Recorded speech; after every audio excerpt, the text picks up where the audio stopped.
दरदिया दिलाए यादव जी दरदिया दिला। सुना सुना टुनटुन जी पूरा माहौल एकदम यादवाद हो गइल बा। हरि की बघवा बेरादरी कहल जाला हिराना के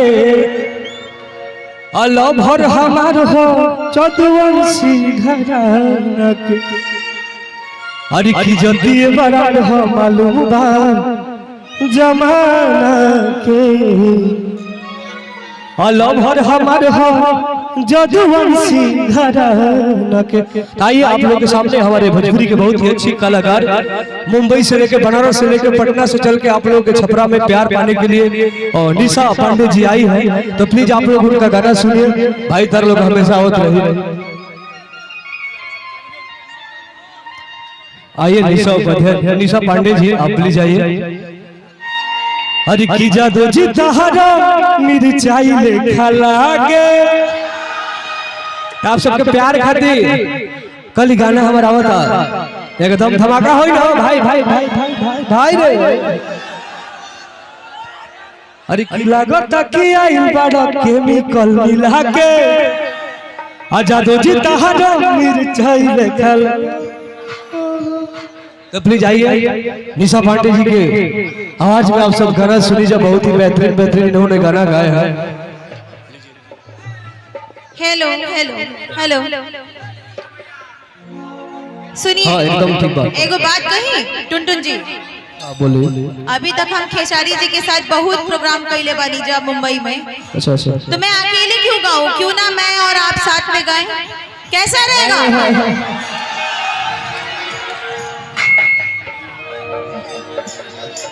ठीक लगी हो?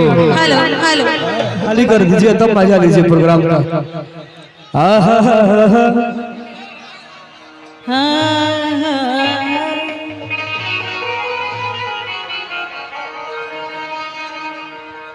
कि करा खातिर करब बोला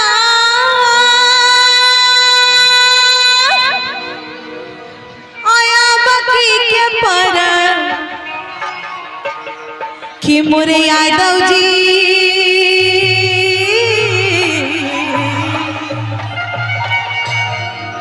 कि मोरे सैया जी अरे छपरा गइले ना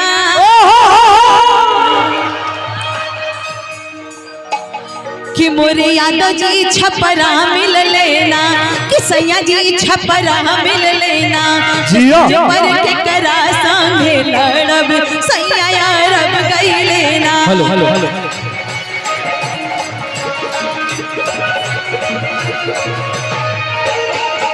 क्या बात है भाई भाई करब बोला या बकी के परब सैया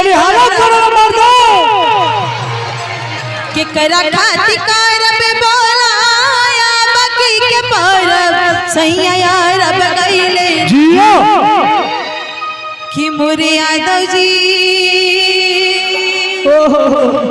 इहे छपरा में मिल लेना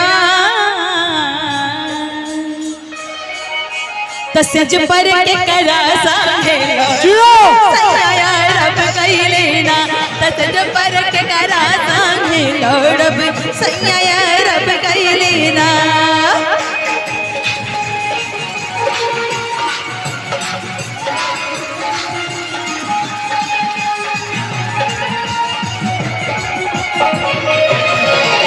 हमारा घर में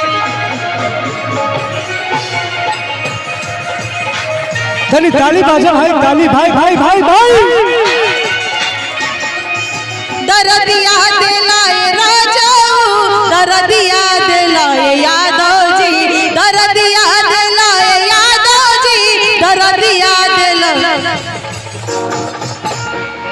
सुना सुना टुनटुन जी पूरा माहौल एकदम यादवाद हो गइल बा। हमहू ढेर अखिलेश जी के प्रचार कैले बानी तो हमहू के खूब पता बा कि यादव जी के कैसे लेके चले के रहेला। अच्छा आपके देख के हमके वो गाना याद कर दो। सुनिए निशा जी कि दरदिया दिलाए यादव जी दरदिया दिलाए यादव दरदिया दिलाए यादव जी दरदिया दिलाए यादव जी हमारा घर में हरदिया नइखे दरदिया देला यादव जी। खाजा खाजा खाजा खाजा खाजा। अरे हमारा घर में हरदिया नइखे दरदिया देला यादव